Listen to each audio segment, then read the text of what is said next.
Ekko Jungle is back in a big way thanks to his buff, and amumu is taking over as well. What's going on, everyone, and welcome to the SkillCapped mid-patch update tier list. We've got you guys covered with the inside scoop on how the meta has been shaping out thanks to our challenger players and analyzing the most recent data. But before we get into it, be sure to check out SkillCapped if you want to truly get better at League of Legends. We're the only service that offers a money-back guarantee if you don't climb at least 5 divisions while actively using our service. We do this because our service really does work, and if it doesn't work for you, you shouldn't pay. Learn more at the end of this video or click the link in the description for a special discount. Alright, with that being said, let's jump right in. Let's start off with an update on how the Irelia nerfs have affected her. Overall, she's still in a great state and a very valuable champion to have in your pool if you can pilot well. One key thing to note is you'll want to drop Divine Sunderer from your core build in most situations. Shield Bow and Gore Drinker are heavily outperforming Divine right now, and rightfully so. It really comes down to whether you want more tankiness for team fights, in which case Gore will be optimal, or if you prefer the higher damage dueling setup of Shield Bow. Our analysts definitely expected the nerf to hit a little harder, but Irelia has held up super well and will continue to be a powerful S-tier pick. We were optimistic the Gangplank changes would translate well into solo queue, but the Q and passive nerfs have been too much.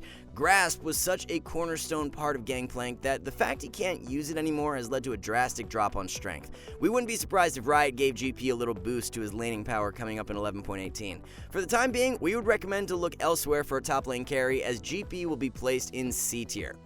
Teemo E buff has translated extremely well so far in 11.17. 3 extra damage may not seem like a whole lot, but when you're throwing in multiple auto attacks in an extended trade, it can add up quickly.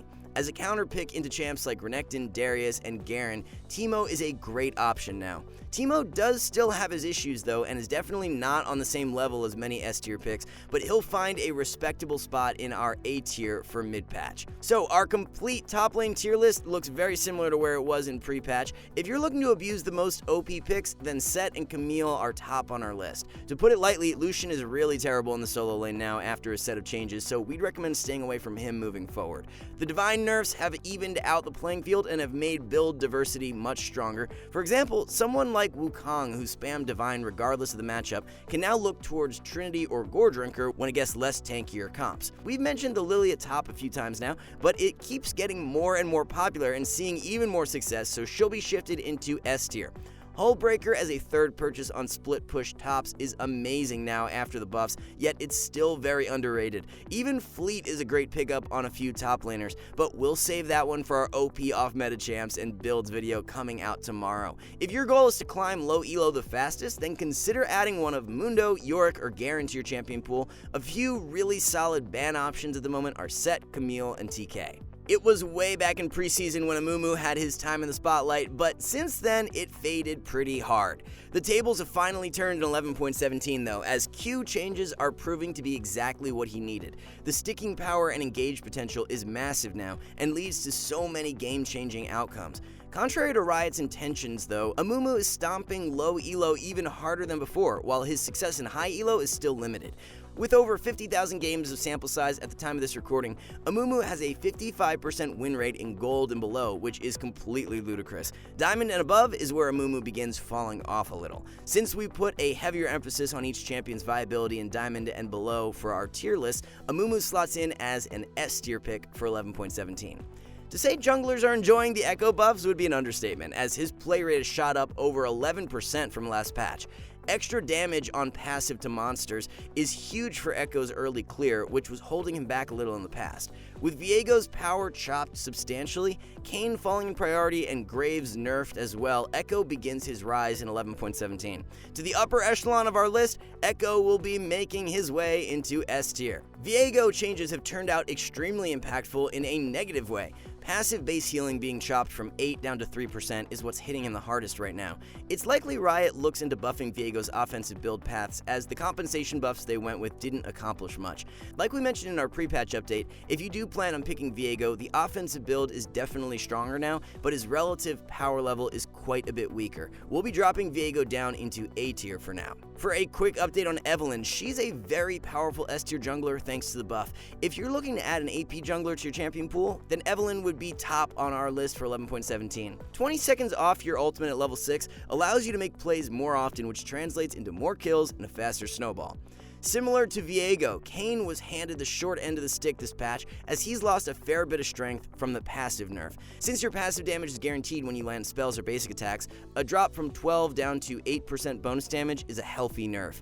As we expected, Kayn has become significantly weaker. However, considering he was one of the top solo queue junglers from 11.16, Kayn only falls into A tier. So to run down our complete jungle tier list, we have Jarvan as the #1 option of the patch. As mentioned, Amumu and Ekko are moving up and slot into S tier. It's definitely refreshing to see a shift in jungle meta as Xin Zhao, Shaco, and Lee had been so dominant for so long. Don't get us wrong, they're still amazing S tier picks, but it's great to have some variety on top of the meta. So other than that, nothing too drastic to report in regards to the jungle midway through the patch. Best low elo picks will consist of Amumu, Trundle, and Jarvan, while a couple good bans to consider are Xin Zhao, Jarvan, and Shaco. Moving on to the mid lane, Graves' nerfs have done a good job at putting him more in line with the majority of picks. Graves was extremely busted before the nerf, while he's now positioned as a strong A tier option. 20 mana off Q has helped to limit the brainless shove and ability to acquire priority early on. As a counter to champs like Yone, Katarina, and Sylas, we'd still recommend Graves mid, just not as that pick or ban champ. With any bug fix changes, it's hard to predict how impactful they'll actually be. Our analysts were concerned the E-nerf may lead to Uxin losing some power. However, the bug fix changes have led to a net positive outcome. Wits End nerfs have opened up a variety of viable build paths, which is great for the health of the champion. Kraken into the Collector and Infinity Edge is much stronger now due to the E scaling buff. Wits remains a great purchase, but you shouldn't autopilot it anymore unless you're against heavy AP. What seems to be tradition with many of Riot's releases, Uxin will be moving into OP tier as one of the broken mids of 11.17. So even though Zed was hit with a couple nerfs this patch, we noted that the Ghostblade buffs could help to alleviate them, and that's exactly what has happened. We'll go into more detail about Youmuu's on Zed in our video tomorrow, so all we'll say for now is don't sleep on it. Although we dropped Zed from OP down to S in our pre-patch update, we'll readjust him back into OP for mid-patch. Our mid lane tier list will feature Uxin, Katarina, and Zed as the OP picks of 11.17. Like we've mentioned, the Ghostblade buffs are a goldmine for mid lane assassin picks, and we'll be featuring a few of the best in our OP off-meta champs and builds video tomorrow. Also, to note for AD assassin players, please stop building Serpent's Fang unless the enemy comp has a bunch of shielding champs. If you're not gaining value from the Serpent's passive, then it's not worth the item slot, especially after the nerf.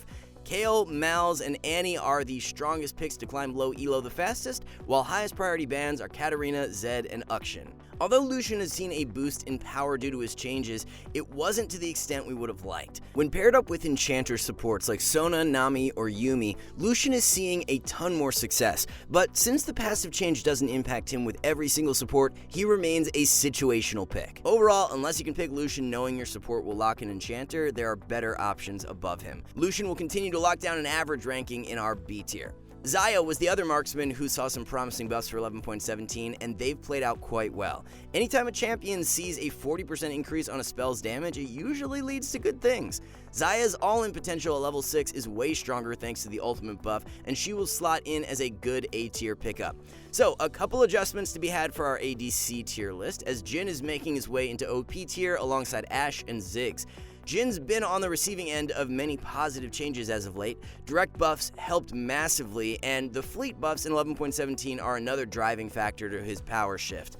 In regards to Ashe, Wits End nerfs haven't been as impactful as anticipated, so she makes her way back into OP. Shield Bow into Wits End remains way too busted of a combo, and Ashe will continue to dominate because of it. Senna is a pick to watch this patch as her buffs have flown under the radar so far. She's a great A-tier pick at the moment, so if you want a little variety in your champion pool, consider picking up Senna. 3 champs you'll want to spam to boost yourself out of low elo are Ziggs, Misfortune, and Ashe. Using your ban on one of Vayne, Ashe, or Ziggs is a wise idea. Joining Sona as one of the premier enchanter supports for solo queue is Nami. Buffs were a bit of a surprise in the first place, as we've rated Nami as a strong pick in recent patches. Thanks to the buffs, Nami is now one of the best S-tier supports you can play for 11.17. Leona falling out of meta is far from reality after her light nerf this patch. You're slightly more vulnerable as you lose 5 armor and magic resist from W, but it doesn't take away from Leona's solo Q strength. Continue to spam Leona if you've been having success, as she holds a spot in S tier for yet another patch. Other than a couple alterations here and there, support meta is pretty intact to where we had it pre-patch. The major meta shifts occurred for other roles in 11.17, while support was left relatively unchanged. Sona and Blitz are the most dominant OP picks you should be spamming for elo. The sad mummy can wipe away his tears as he's a pick to keep your eye on. Amumu buffs have led to a major increase in his viability as a support. A tier is where Amumu will be placed for now, and we'll have a complete rundown for you guys in our 11.17 off-meta video. If you're not already spamming Ghostblade Pike, then what are you waiting for? We featured the build of Prowlers into Ghostblade in our Korean builds video, and is by far his best performer this patch. If you want to smash your way through low elo, then adding Sona, Blitz, or Zyra to your champion pool is the way to go. The supports you'll want to consider banning are Lulu, Blitzcrank, and Sona.